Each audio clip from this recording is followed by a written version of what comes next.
Cœur de patrimoine, Cédric Decoeur.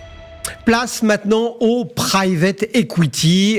C'est une classe d'actifs qui a le vent en poupe. Pendant longtemps, on a eu l'impression que c'était un peu réservé à une forme d'élite où il fallait énormément d'argent pour s'y intéresser. Et depuis quelques mois ou années maintenant, ça tente à se démocratiser.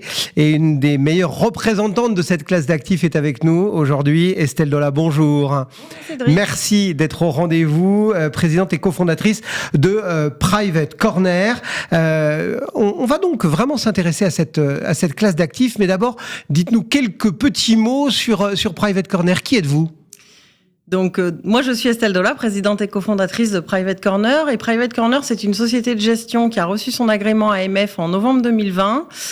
Société de gestion digitale native, puisque l'intégralité de notre modèle est digital, et qui a pour but, en fait, de mettre à disposition des professionnels de la gestion de patrimoine et de fortune, ainsi qu'à leurs clients, évidemment, une sélection de fonds à dimension institutionnelle, à partir de 100 000 euros de souscription, alors que les fonds dans lesquels nous investissons et donc auxquels nous leur permettons d'être exposés, sont eux habituellement accessibles à partir de plusieurs millions d'euros. Donc Private Corner fait une sélection de fonds de manière transversale sur tout ce qui est actifs privés, private equity, infrastructure, dette privée, et nous permettons ainsi à nos clients ainsi qu'à leurs clients finaux de construire un portefeuille non coté sur mesure au fil du temps, puisque ça fait maintenant 3 ans et demi que nous leur proposons ce service et les produits associés.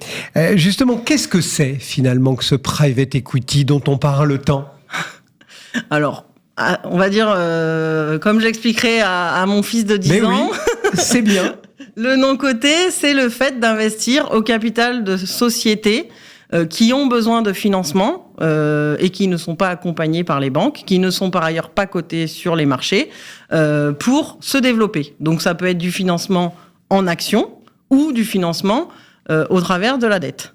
Donc ensuite, tout va dépendre des besoins de l'équipe pour se développer et de sa volonté ou pas de se diluer et d'avoir un nouvel associé pour coécrire l'histoire de la croissance de la société. Et c'est vous qui faites, entre guillemets, le go-between finalement entre les capitaux et ces sociétés. Alors nous, Private Corner, on se fait effectivement le trait d'union entre deux mondes qui ne se parlaient pas jusque-là. Celui donc des professionnels de la gestion de patrimoine et de fortune et celui des sociétés de gestion qui ont démontré leur capacité historique à délivrer des performances de premier plan en accompagnant justement des sociétés dans leur développement. Donc ensuite, selon les fonds, vous allez avoir différentes stratégies, différents secteurs d'activité qui vont être financés dans différentes géographies.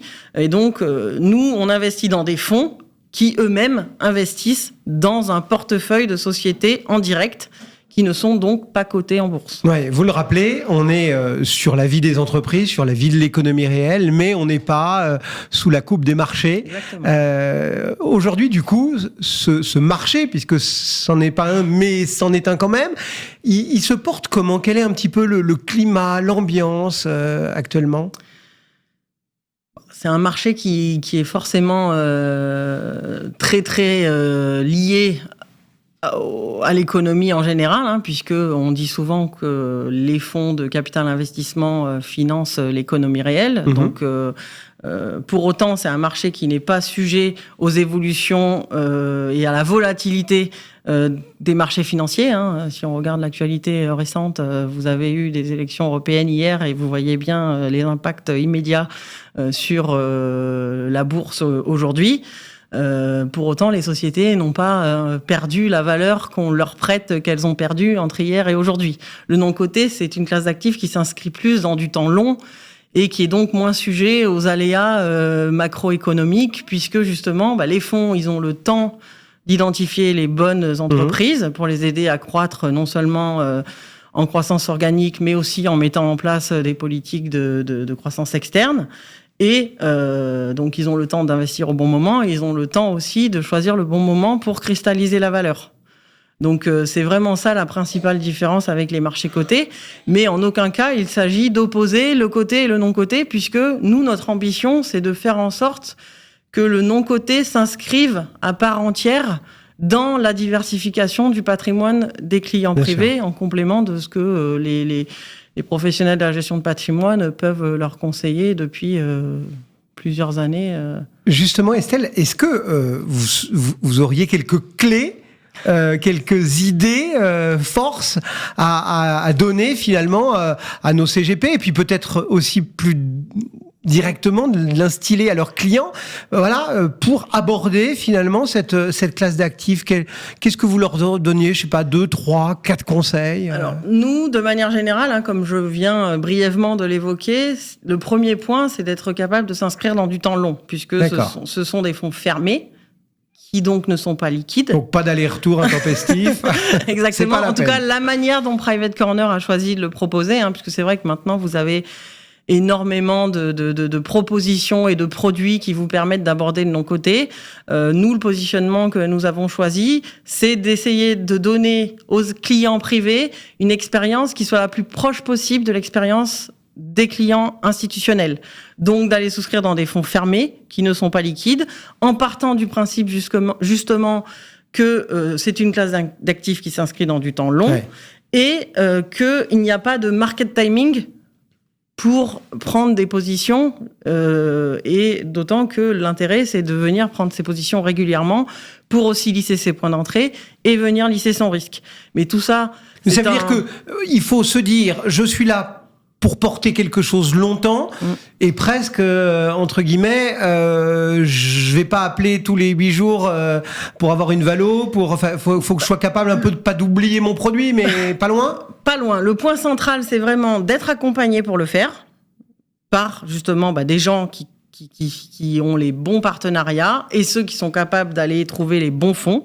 Donc d'avoir un professionnel conseiller en gestion de patrimoine, family office, banquier privé, qui vous accompagne dans la construction globale de votre investissement non coté, de faire appel justement, que ces conseillers s'appuient sur les bons partenaires qui sont capables de sélectionner les bons fonds, et que ces partenaires aient démontré leur capacité ensuite à vous donner une information la plus régulière possible et la plus transparente possible, puisque même si vous ne devez pas vous préoccuper tous les matins de la valeur de votre investissement, c'est essentiel d'être capable d'avoir de l'information sur ces investissements et de vous donner régulièrement l'information des sociétés que vous aidez à croître au travers de votre investissement, pour en faire finalement justement une classe d'actifs qui devienne intéressante pour vous et que vous compreniez les tenants et les aboutissants de votre investissement. Est-ce que le mot diversification, il doit aussi être professé dans ce monde